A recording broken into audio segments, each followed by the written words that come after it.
ഓം നമോ വെങ്കിടേശായ. നമസ്കാരം. ആത്മീകം കുടുംബത്തിൻ്റെ പുതിയൊരു പതിവിലേക്ക് എല്ലാവർക്കും സ്വാഗതം.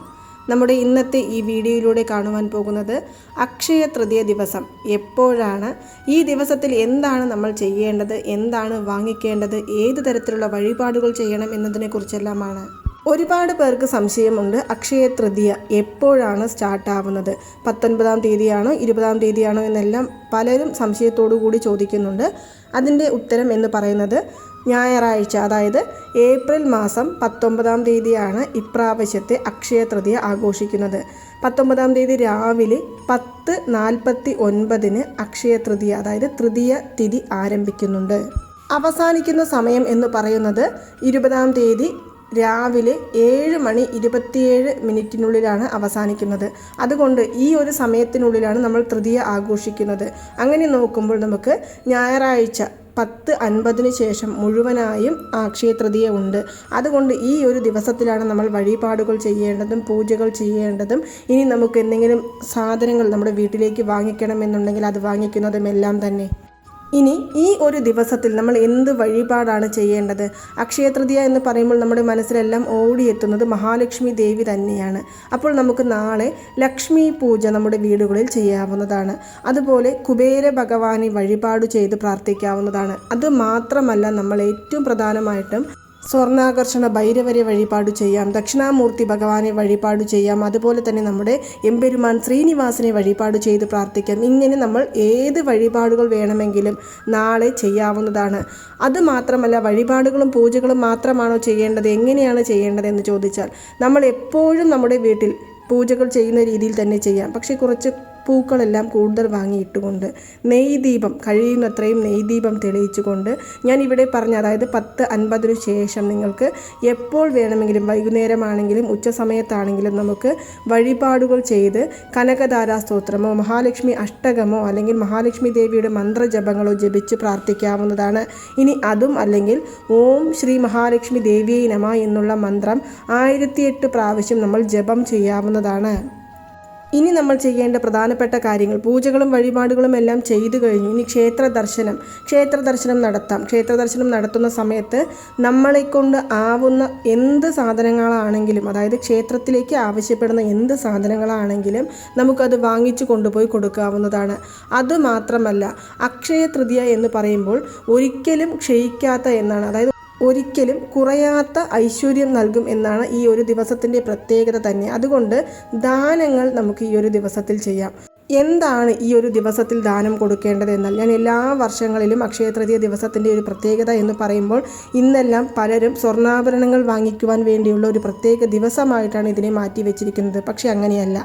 അക്ഷയ തൃതീയ എന്ന് പറയുമ്പോൾ നിങ്ങളൊന്ന് പുരാണ കഥകളിലേക്ക് പെട്ടെന്ന് തിരിഞ്ഞു നോക്കുന്ന സമയത്ത് നമുക്ക് മനസ്സിലാക്കാൻ സാധിക്കും, അക്ഷയപാത്രം എന്നൊന്നുണ്ട്.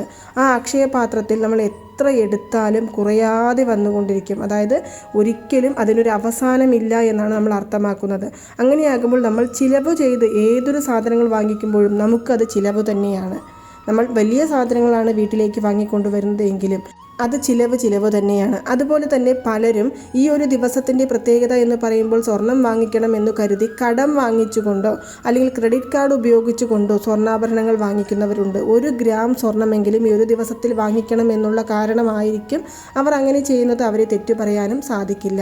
പക്ഷേ നമ്മളത് കടമായിട്ട് വാങ്ങിക്കുന്ന സമയത്ത് അല്ലെങ്കിൽ ക്രെഡിറ്റ് കാർഡ് ഉപയോഗിച്ച് വാങ്ങിക്കുന്ന സമയത്ത് വീണ്ടും നമ്മൾ കടംകാരാകുകയാണ് ചെയ്യുന്നത്. അങ്ങനെ ആകുന്ന സമയത്ത് ഈ അക്ഷയ തൃതീയ ദിവസത്തിൽ, അതായത് ഒരു ശുഭദിനത്തിൽ നമ്മൾ വീണ്ടും പണം കടമായിട്ട് നമ്മളൊരു കടംകാരായിട്ട് മാറി നിൽക്കുന്ന സമയത്ത് ആ ഒരു വർഷം മുഴുവൻ നമുക്ക് പണത്തിൻ്റെ കഷ്ടപ്പാട് ഉണ്ടാവുക തന്നെ ചെയ്യും.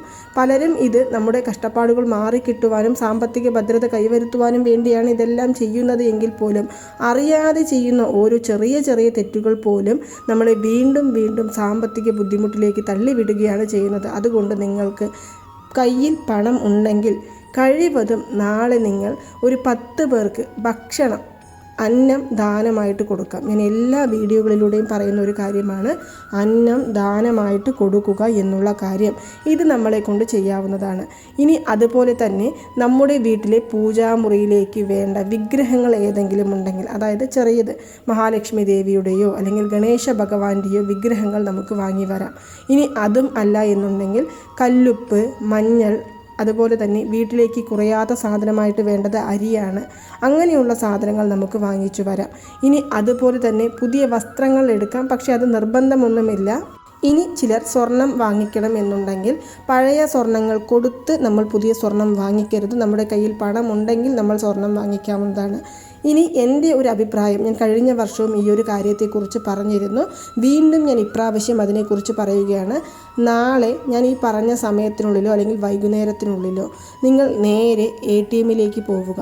കുറച്ച് പണം, അതായത് നമുക്ക് എത്ര രൂപയാണോ നമ്മുടെ കയ്യിലുള്ളത് അതിൽ നിന്ന് ഒരു ശതമാനം അല്ലെങ്കിൽ ഒരു പങ്ക് നമ്മൾ അതിനെ എടുത്തു കൊണ്ടുവന്ന്, അത് പണമായി തന്നെ നോട്ടുകളായി തന്നെ എടുത്തു കൊണ്ടുവന്ന് ആദ്യം നമ്മളൊരു ചെമ്പ്, അതായത് കലശ ചെമ്പെല്ലാം ഉപയോഗിക്കില്ലേ, അതുപോലുള്ളൊരു ചെമ്പ്, ആ ചെമ്പിൽ കുറച്ച് പച്ചരി, ഒരു കഷ്ണം പച്ചക്കർപ്പൂരം, അതുപോലെ തന്നെ ഉരുള മഞ്ഞൾ, അതായത് പച്ചമഞ്ഞളായി പറയുന്നത്, ആ ഒരു ഉരുള മഞ്ഞൾ, അതിനോടൊപ്പം തന്നെ നമ്മൾ 3 ഏലക്ക, 3 ഗ്രാമ്പു ഇവ ഇട്ട് വെച്ച് അതിൽ നമ്മൾ കൊണ്ടുവന്ന ATMയിൽ നിന്ന് എടുത്തു കൊണ്ടുവന്ന ഈ പണത്തെയും ഇട്ട് ഒരു മഞ്ഞൾ നിറത്തിലുള്ള തുണിയെടുത്ത് അതിൻ്റെ വായ അടച്ച് കെട്ടി, അത് ഒരു മഞ്ഞൾ നിറത്തിലുള്ള നൂല് കൊണ്ട് തന്നെ കെട്ടി വെച്ചതിന് ശേഷം അത് നമ്മുടെ പൂജാമുറിയിൽ ഒരു ഭാഗത്ത് വെക്കാം. പിന്നീട് നമ്മൾ ദീപം തെളിയിച്ച് മഹാലക്ഷ്മി ദേവിയുടെ മന്ത്രങ്ങൾ ജപിക്കാം, മഹാലക്ഷ്മി ദേവിയുടെ സ്തോത്രങ്ങൾ ജപിക്കാം, മഹാലക്ഷ്മി ദേവിയെ വഴിപാട് ചെയ്ത് പ്രാർത്ഥിക്കാം. ഇങ്ങനെയെല്ലാം നമ്മൾ ചെയ്തുകൊണ്ടിരിക്കുക. ഈ ചെമ്പിൽ വെച്ചിരിക്കുന്ന പണം നമ്മുടെ വീട്ടിലെ പൂജാമുറിയിൽ ഒരു ദിവസം ഇരുന്നോട്ടെ, അതങ്ങനെ തന്നെ അവിടെ ഇരുന്നോട്ടെ.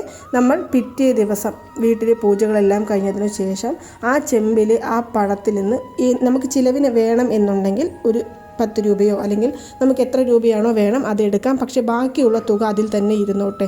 നമ്മൾ എടുക്കുമ്പോഴും പിറ്റേ ദിവസം നമ്മുടെ കയ്യിൽ ആ പണം തിരികെ വന്നിട്ടുണ്ടെങ്കിൽ വീണ്ടും ആ ചെമ്പിൽ കൊണ്ടുപോയി ഇടാം. ഇങ്ങനെ നമ്മൾ ആ ചെമ്പ് ഒരിക്കലും കാലിയാകാതെ സൂക്ഷിക്കുക. എപ്പോഴും എടുക്കുകയും ഇട്ടുകൊണ്ടിരിക്കുകയും വേണം. ഇത് നിങ്ങൾ ചെയ്യുന്ന സമയത്ത് ഇനി ഒരു കാര്യം കൂടി ചെയ്യണം. ഒരു നോട്ട് പുസ്തകമോ ഒരു ഡയറിയോ എടുത്ത് നമ്മുടെ കയ്യിൽ ഇന്ന്, അതായത് നിങ്ങൾ ഈ ഒരു താന്ത്രികം ചെയ്യുന്ന സമയത്ത് നിങ്ങളുടെ കൈകളിൽ എത്ര രൂപ പണം ഉണ്ട്, ബാങ്കിലാണെങ്കിലും നമ്മുടെ കൈകളിലാണെങ്കിലും എത്ര രൂപ പണം ഉണ്ട് എന്നുള്ളത് കൃത്യമായിട്ട് എഴുതി വയ്ക്കാം. അതുപോലെ എത്ര പവൻ സ്വർണം നമ്മുടെ കയ്യിൽ ഇപ്പോൾ നിലവിലുണ്ട്, ബാങ്കിലെ കണക്കാക്കാതെ ഇപ്പോൾ നമ്മുടെ കയ്യിൽ എത്ര പവൻ സ്വർണം ഉണ്ട് എന്നും നമുക്ക് എഴുതി വയ്ക്കാം. ഇങ്ങനെ നമ്മൾ എഴുതി വെച്ചതിന് ശേഷം ഞാൻ ഈ പറഞ്ഞ രീതിയിൽ എപ്പോഴും നമുക്ക് ചെയ്യാവുന്നതാണ്. ആ പച്ചരിയും അതുപോലെ തന്നെ അതിലെ മഞ്ഞളുമെല്ലാം നമുക്ക് മാറ്റണമെന്നുണ്ടെങ്കിൽ മാറ്റാം. വെറും സാധാരണ ചെമ്പിൽ പച്ചക്കർപ്പൂരവും ഏലക്കയും ഗ്രാമ്പും മാത്രം ഇട്ട് വെച്ചുകൊണ്ടും ഈ പണം നമുക്കതിൽ സൂക്ഷിക്കാവുന്നതാണ്. പക്ഷേ ഒരിക്കലും ആ ചെമ്പ് കാലിയാവാതെ നമ്മൾ സൂക്ഷിക്കണം. എപ്പോഴും അതിൽ പണം ഉണ്ടായിക്കൊണ്ടിരിക്കണം. നമ്മൾ എടുക്കും തോറും നമ്മൾ അതിലിടുവാനും ശ്രമിക്കണം. അങ്ങനെ നമ്മൾ നിത്യവും ചെയ്തു വരുമ്പോൾ നമ്മുടെ ജീവിതത്തിൽ നമുക്ക് വളരെ വലിയ ഒരു മാറ്റമാണ് ഉണ്ടാകുവാൻ പോകുന്നത് എന്ന് നമ്മൾ തിരിച്ചറിയാതെ പോകരുത്. വളരെ എളുപ്പത്തിലുള്ള ഒരു അക്ഷയപാത്രമാണ് നമ്മളിപ്പോൾ ഇവിടെ തയ്യാറാക്കിയിരിക്കുന്നത്. വേറെ ഏത് തരത്തിലുള്ള കാര്യങ്ങൾ നിങ്ങൾ ചെയ്താലും ചെയ്തില്ലെങ്കിലും, അതായത് സ്വർണ്ണാഭരണങ്ങൾ വാങ്ങിക്കുകയോ വെള്ളി ആഭരണങ്ങൾ വാങ്ങിക്കുകയോ, ഇനി ഡയമണ്ട് വാങ്ങിക്കാനാണ് താല്പര്യം, അല്ലെങ്കിൽ സ്വന്തമായ ഒരു വീട് വാങ്ങിക്കണം, ഇതെല്ലാം നല്ല കാര്യം തന്നെയാണ്. നമുക്കൊരു സേവിങ്സ് തന്നെയാണ് ഈ സ്വർണ്ണാഭരണങ്ങൾ എന്ന് പറയുന്നത്. അതുപോലെ തന്നെ നാളെ നല്ല ഒരു ശുഭമുഹൂർത്തമാണ്. ഈ ഒരു ദിവസത്തിൽ നമുക്ക് പുതിയ വീടുകൾ വാങ്ങിക്കാൻ ആഗ്രഹമുണ്ടെങ്കിൽ, പണമുണ്ടെങ്കിൽ നമുക്കത് വാങ്ങിക്കാം. അല്ലെങ്കിൽ പുതിയ വാഹനങ്ങൾ വാങ്ങിക്കാം. പുതിയതായിട്ട് നമ്മൾ പണം കൊടുത്ത് എന്ത് വേണമെങ്കിലും വാങ്ങിക്കാം. പുതിയ തൊഴിലുകൾ ആരംഭിക്കാം. അല്ലെങ്കിൽ നമുക്ക് വേറെ ഏതെങ്കിലും സ്റ്റഡീസിന് ചേരണമെങ്കിൽ അതിന് ചേരാം. ഇനി നമുക്ക് സന്തോഷം തരുന്ന, നമുക്ക് നമ്മുടെ ജീവിതത്തിൽ ഉയർച്ച തരുന്ന ഏതൊരു കാര്യമാണെങ്കിലും ആ കാര്യങ്ങളെല്ലാം നമുക്ക് ഈ ഒരു ദിവസത്തിൽ ചെയ്യാവുന്നതാണ്. ഇങ്ങനെ നമ്മൾ നാളെ ഏത് കാര്യങ്ങൾ ചെയ്താലും അത് ഉയർച്ചയിലേക്ക് വരും എന്നുള്ളത് നമുക്ക് ഒരിക്കലും മാറ്റാൻ പറ്റാത്തൊരു സത്യം തന്നെയാണ്. അതുകൊണ്ടാണ് ഞാൻ ഇവിടെ പറയുന്നത്, പണം നമ്മൾ എടുത്ത് നമ്മുടെ വീട്ടിലേക്ക് കൊണ്ടുവരിക. നമുക്ക് എപ്പോഴും പണം ആവശ്യമാണ്. ആ പണം നമ്മുടെ കൈകളിൽ എപ്പോഴും ഉണ്ടായിരിക്കണമെന്നുണ്ടെങ്കിൽ ഞാൻ ഈ പറഞ്ഞതുപോലുള്ള ഒരു ചെറിയ താന്ത്രികം മാത്രം നിങ്ങൾ ചെയ്തു നോക്കൂ. തീർച്ചയായും അടുത്ത വർഷം അക്ഷയ തൃതീയ ആകുമ്പോഴേക്കും നമ്മൾ എന്താണോ എഴുതി വെച്ചിരിക്കുന്നത്, നമ്മുടെ കയ്യിൽ എത്ര രൂപ ഉണ്ട്, നമ്മുടെ ഇപ്പോഴത്തെ ഫിനാൻഷ്യൽ സ്റ്റേബിലിറ്റി എത്രമാത്രം ഉണ്ട് എന്നെല്ലാം കൃത്യമായി എഴുതിയിട്ടുണ്ട്. അതിനേക്കാളും 10 മടങ്ങ് നമ്മുടെ ജീവിതം ഉയർച്ചയിലേക്ക് വരുമെന്നുള്ളത് നമുക്ക് ഉറപ്പിക്കാവുന്നതാണ്. അപ്പോൾ ഞാൻ ഇവിടെ പറഞ്ഞ ഈ ചെറിയ താന്ത്രികം നിങ്ങൾ ചെയ്യുക. ഇപ്പോൾ നിങ്ങൾക്ക് എല്ലാവർക്കും അക്ഷയ തൃതീയ ദിവസത്തിൽ നമ്മൾ ഏത് വഴിപാട് ചെയ്യണം, ഏത് മന്ത്രം ജപിക്കണം, എന്ത് ദാനം കൊടുക്കണം, ഏത് ദിവസമാണ് അക്ഷയ തൃതീയ വരുന്നത്, ഏത് താന്ത്രികമാണ് ചെയ്യേണ്ടതെന്നതിനെക്കുറിച്ചെല്ലാം വ്യക്തമായി കാണുമെന്ന് ഞാൻ വിശ്വസിക്കുന്നു. അപ്പോൾ നിങ്ങൾക്ക് എല്ലാവർക്കും ഈ ഒരു വീഡിയോ ഇഷ്ടമായി കാണുമെന്ന് വിശ്വസിക്കുന്നു. ഈ വീഡിയോ ഇഷ്ടമായാൽ മറ്റുള്ളവരിലേക്കും കൂടി എത്തിക്കുവാനായിട്ട് ശ്രമിക്കുക. നന്ദി, നമസ്കാരം. ഓം നമോ നാരായണ. ഓം നമോ വെങ്കിടേശായ നമഃ.